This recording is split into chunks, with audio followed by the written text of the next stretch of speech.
Good morning dear students. एक बार फिर से आप सभी का इतिहास की कक्षा में स्वागत है। आज बहुत लंबे समय के बाद क्लास +2 के लिए वीडियो बना रहा हूँ। अभी तक आपके जो चैप्टर्स थे आपकी क्लास के, उसमें से 13th चैप्टर तक आप लोगों ने पढ़ लिया है हर घर पाठशाला के माध्यम से। आज हम 15वां जो आपका पाठ है 15th चैप्टर संविधान का निर्माण, मेकिंग ऑफ इंडियन कॉन्स्टिट्यूशन, उसके बारे में पढ़ने जा रहे हैं। 14th चैप्टर इस बार HP board of school education के द्वारा काट दिया गया है, तो उसमें से आप लोगों को फाइनल एग्ज़ाम में प्रश्न नहीं आएंगे।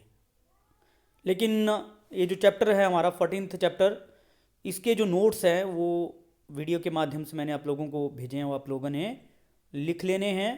साथ में ही इसमें हम बहुत ज़रूरी जो कॉन्सेप्ट्स है उसको पढ़ेंगे। ना केवल इसमें हम भारतीय संविधान का निर्माण, बल्कि संविधान सभा के गठन के बारे में भी पढ़ेंगे। और साथ में ही 1947 के बाद एक ऐसी समस्या जिससे भारत को बहुत कठिनाइयों का सामना करना पड़ा, उसके बारे में भी पढ़ेंगे। वो थी शरणार्थियों की समस्या। क्योंकि 1947 में जब भारत आज़ाद हुआ तो उसके साथ साथ में ही भारत और पाकिस्तान नामक दो नए राष्ट्र उभर कर सामने आए या बने। क्योंकि भारत का विभाजन हुआ, पाकिस्तान एक और देश बनकर सामने आया, तो दो देश बन गए भारत और दूसरा पाकिस्तान। क्योंकि पाकिस्तान में बहुत सारे हिंदू और जो सिख थे वो रहते थे, तो 1947 के बाद ये सारे के सारे गैर मुसलमान जो लोग थे, जो जनसंख्या थी, वो भारत आई और भारत से भी बहुत सारे मुसलमान पाकिस्तान गए, जिससे एक गंभीर समस्या पैदा हो गई। वो थी लोगों को कैसे उनका जो है वो पुनर्वास किया जाए, पुनर्स्थापित उनको किया जाए। तो भारत के लिए भी एक समस्या जिसके बारे में हम पढ़ेंगे, शरणार्थियों की समस्या। और उसके बाद संविधान सभा का गठन और भारतीय संविधान की मुख्य विशेषताएं, ये मेन टॉपिक्स हमारे रहेंगे। लेकिन इसके अलावा हम इस चैप्टर में जो एग्जामिनेशन पॉइंट ऑफ व्यू से प्रश्न है उनके बारे में भी पढ़ेंगे और साथ में ही एमसीक्यू भी पढ़ेंगे। तो स्टार्ट करते हैं आज के जो हमारे सब टॉपिक रहेंगे आज की क्लास के।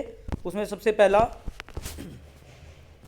शरणार्थियों की समस्या, जिसके बारे में हम डिटेल में पढ़ेंगे कि क्या समस्या थी। और दूसरा जो इसमें आज का हमारा सब टॉपिक रहेगा, देसी रियासतों का एकीकरण।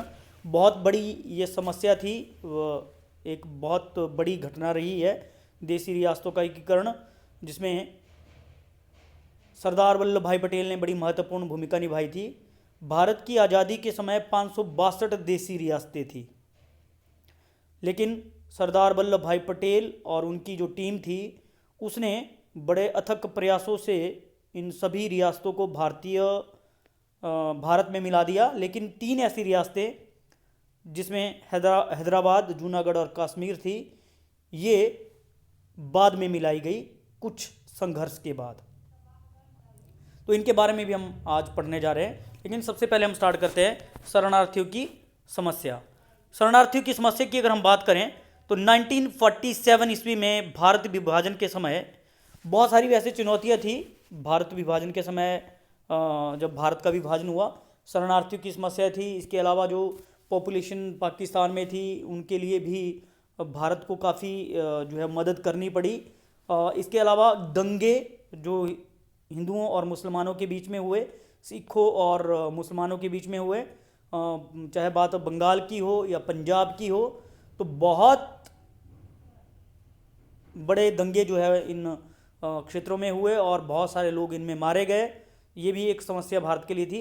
लेकिन जो एक बड़ी गंभीर समस्या वो थी, भारत के विभाजन के कारण लाखों की संख्या में शरणार्थी पाकिस्तान से भारत आ रहे थे और भारत से पाकिस्तान जा रहे थे। इसमें देश में कानून एवं व्यवस्था पर नियंत्रण बनाए रखने के लिए इस समस्या पर नियंत्रण पाना बहुत आवश्यक था।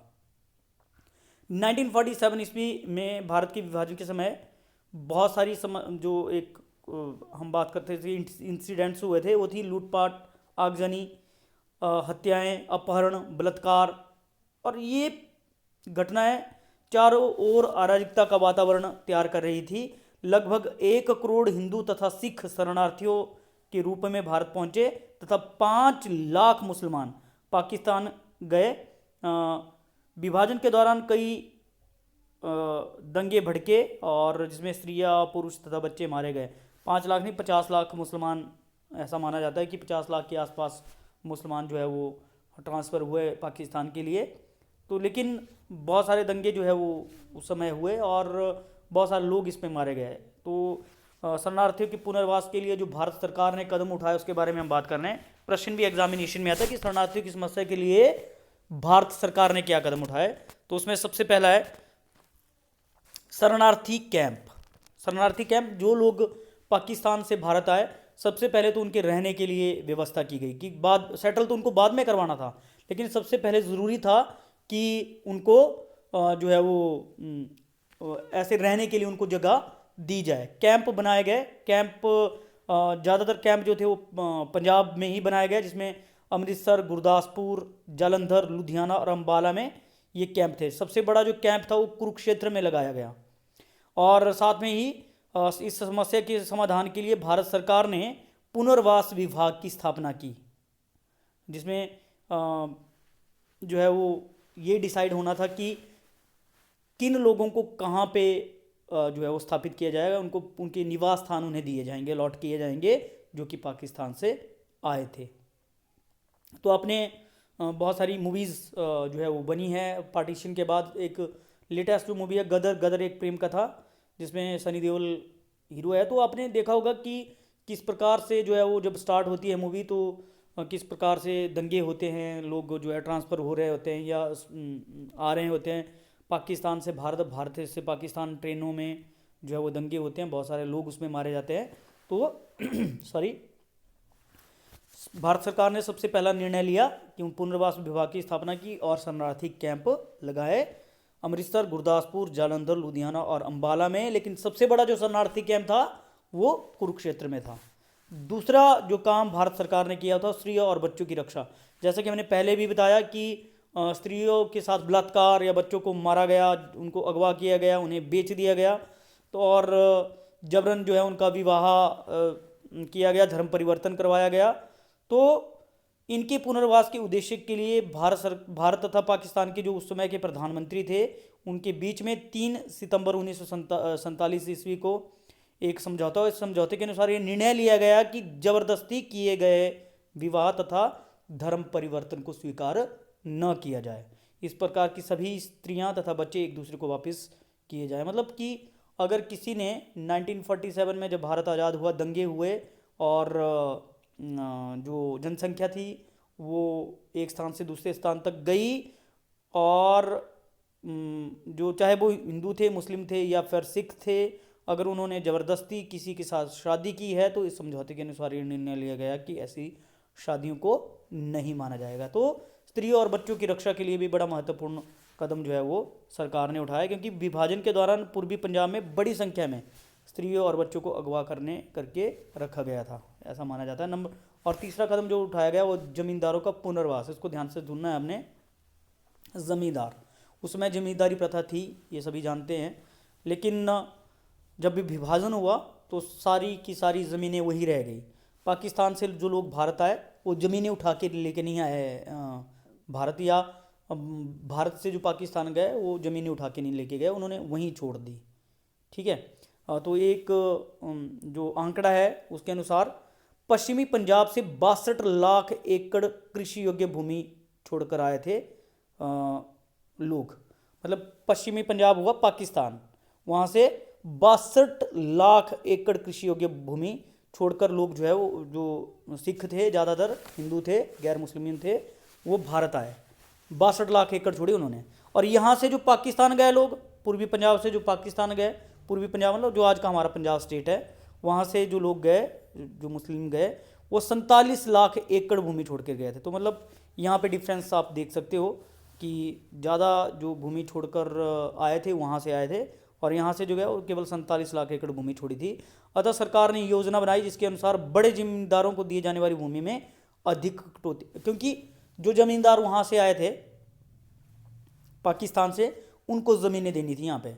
और ज़मीनें देनी, कौन सी ज़मीनें देनी थी? जो 47 लाख एकड़ जो ज़मीनें थी उसी में से उनको ज़मीनें देनी थी। तो इसमें अब 62 लाख छोड़ के आए थे, 47 लाख यहाँ पे होनी थी, तो मुश्किल था। इसलिए सरकार ने निर्णय लिया कि जो बड़े ज़मींदार थे उनको यहाँ पे उनकी जो भूमि थी उसमें कटौती की जाएगी, जबकि छोटे ज़मींदारों की जो भूमि थी उसमें कम कटौती की जाएगी। उदाहरण के तौर पर, एक उदाहरण के तौर पर माना जाता है कि जो ज़मींदार पश्चिमी पंजाब मतलब कि पाकिस्तान से जो भारत आए थे, अगर कोई 5,000 एकड़ भूमि छोड़कर आया था तो उसे केवल 376 मतलब 376 एकड़ भूमि दी गई। तो काफ़ी कटौती की गई। आप देख सकते हो कि उसको जो 5,000 एकड़ भूमि छोड़कर आए थे उसको केवल 376 एकड़ भूमि दी गई। जो 500 एकड़ भूमि छोड़कर आए थे उन्हें 126 एकड़, और जो 30 एकड़ भूमि छोड़कर आए थे उन्हें 21 एकड़, और जो 10 एकड़ भूमि छोड़कर आए थे उन्हें 7.5 एकड़ भूमि दी गई। इस कारण बड़े जमींदारों को भारी नुकसान उठाना पड़ा। ठीक है, तो जमींदारों के पुनर्वास के लिए बड़ा महत्वपूर्ण योगदान दिया। नेक्स्ट है शरणार्थियों के लिए मकानों तथा दुकानों का प्रबंध। बहुत सारे शरणार्थी जो अपनी दुकानें छोड़कर आए थे पाकिस्तान से, उनको यहाँ पे दुकानें भी दी गई और उनको मकान भी दिए गए। हालांकि पश्चिम पंजाब से जो पाकिस्तान से जो हिंदू और सिख आए थे वो 1,64,000 बढ़िया मकान और 51,000 दुकानें छोड़ कर आए थे, जबकि यहाँ से मुसलमान जो पंजाब गए, वो पाकिस्तान गए, वो केवल 1,12,000 छोटे प्रकार के मकान तथा 17,000 छोटे दुकानें छोड़कर गए थे। अतः सरकार ने निर्णय लिया कि जो वहाँ से आए थे उनको भी घाटा नहीं हो, उनको भी मुआवजा दिया जाए, और उनके लिए नए शहरों में नए मकान बनाए गए। नेक्स्ट था मुआवजा तथा पुनर्वास अधिनियम 1954। इसमें जो मुआवजा था उसके लिए रिकॉर्ड इकट्ठे किए गए, पाकिस्तान से भी रिकॉर्ड मंगाए गए, है ना। केंद्रीय सरकार ने शरणार्थियों को मुआवजा देने का निर्णय लिया, और 1954 ईस्वी में मुआवजा तथा पुनर्वास एक्ट पारित किया गया, जिसके द्वारा शरणार्थी को जो मकान तथा दुकानें आदि दी गई उनकी स्थायी मलकियत की घोषणा उसमें कर दी। उनको स्थायी बना दिया, मतलब ऐसा नहीं कि रिफ्यूजी रहेंगे, वो रिफ्यूजी नहीं रहेंगे बल्कि उनको परमानेंट रेजिडेंट वहाँ का बना दिया। और मुआवजा तथा पुनर्वास अधिनियम के अनुसार उन्हें बहुत सारी जो फैसिलिटीज़ थी वो दी गई सरकार के द्वारा। तो ये था शरणार्थियों की समस्या, जिसके बारे में भारत सरकार ने जो कदम उठाए उसके बारे में हमने पढ़ा। अब बहुत महत्वपूर्ण टॉपिक हम पढ़ने जा रहे हैं, वो है देसी रियासतों का एकीकरण। जैसा कि मैंने आपको पहले बताया था कि देसी रियासतों का एकीकरण एक बहुत महत्वपूर्ण घटना है भारत के इतिहास की। और अगर हम बात करें तो 562 देसी रियासतें थी। इनमें से कई रियासतें बहुत बड़ी थी, कई बहुत छोटी थी, और ये मैक्सिमम जो देसी रियासतों के राजा थे वो चाहते थे कि वो अलग रह के एक अलग देश की स्थापना करें। इस प्रकार से अगर ऐसा पॉसिबल होता तो 562 हिस्से भारत के हो सकते थे, और एक पाकिस्तान तो 563, है ना, 564 समझो आप। तो अंग्रेज़ों ने निर्णय लिया था कि सबको जो है कहीं ना कहीं मिलना होगा, या तो भारत में मिले या पाकिस्तान में मिले। तो 25 जून 1947 ईस्वी को इन रियासतों को भारतीय संघ में मिलाने के लिए भारत सरकार के द्वारा एक अलग मंत्रालय बनाया गया, और भारत के लौह पुरुष, उनको आयरन मैन ऑफ इंडिया कहा जाता है, सरदार वल्लभ भाई पटेल को इसका अध्यक्ष चुना गया। उन्होंने बड़ी महत्वपूर्ण योगदान दिया और सभी रियासतों को मिला दिया। केवल 3 रियासतें, हैदराबाद, जूनागढ़ और कश्मीर, भारत से अलग रही, लेकिन बाद में भी इन रियासतों को मिला दिया। सबसे पहले हम बात करते हैं जूनागढ़ की। ये प्रश्न अलग से आता है, अपने नोट्स इसका जो है वो ऐसे मैंने भेज दिया आपको, आपने नोट्स इसको इस तरीके से आपने लिख लेना है। जूनागढ़ एक बड़ी रियासत थी और इसकी आबादी 6,17,719 थी। इसकी जो अधिकतर जो इसकी जनसंख्या थी वो हिंदू थी, जबकि इसका शासक मुसलमान था। हालांकि भौगोलिक स्थिति के आधार पर अगर देखें तो पाकिस्तान से कोई इनका अटैचमेंट नहीं था, लेकिन फिर भी पाकिस्तान की तरफ उस शासक का झुकाव था, है ना। और उसने घोषणा कर दी कि वो पाकिस्तान में मिलेगा, लेकिन इस बात का विरोध किया गया कि मैक्सिमम जो पॉपुलेशन थी वो हिंदू थी और वो चाहते थे कि वो भारत के साथ मिले रहे। जब भारत सरकार को इस बात का पता चला तो उन्होंने शीघ्र ही ब्रिगेडियर गुरदयाल सिंह के नेतृत्व में वहाँ पे सेना भेजी, और आसपास की रियासतों ने भी इस सेना का साथ दिया, और जूनागढ़ के नवाब को वहाँ से भागना पड़ा। 20 फरवरी 1948 ईस्वी को जूनागढ़ में जनमत संग्रह करवाया गया, मतलब कि वोटिंग करवाई गई कि कहाँ मिलना चाहते हैं। तो मैक्सिमम लोगों ने 99% लोगों ने माना कि वो भारत में मिलना चाहते हैं, और इस प्रकार से जूनागढ़ को भारतीय संघ में मिला दिया गया। तो जूनागढ़ को भारत में मिलाना एक बड़ी महत्वपूर्ण घटना रही है। अगला था हैदराबाद। इसको भी फटाफट से आप लोगों ने ऐसे नोट्स बना के इसको लिखना है, बड़े बड़े मैंने उसमें किया हुआ है फॉन्ट में, तो आपने बड़े आसानी से दिख रहा है। जैसे हैदराबाद भारत की बहुत बड़ी रियासतों में से एक थी।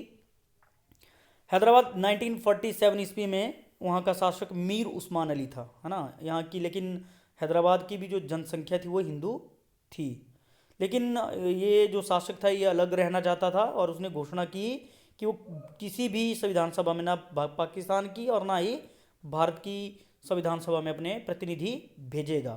तो बाकी उसने, जब सरदार वल्लभ भाई पटेल वहाँ गए तो उसने अधिमिलन पत्र, जिसमें कि ये डिसाइड करना था कि वो भारत में मिलना चाहता है या पाकिस्तान में, उसने उनको भी मना कर दिया कि वो नहीं मिलना चाहता है।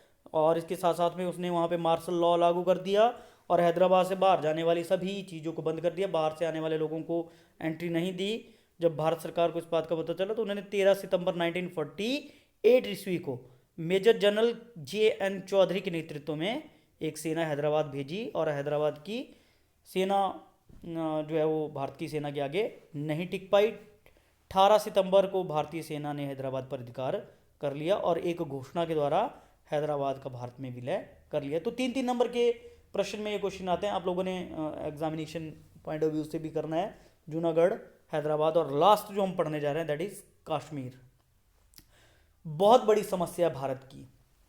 आज भी भारत को इस समस्या से उलझना पड़ रहा है, क्योंकि 1947 में जो समस्या पैदा हुई थी आज तक भारत उससे लड़ रहा है।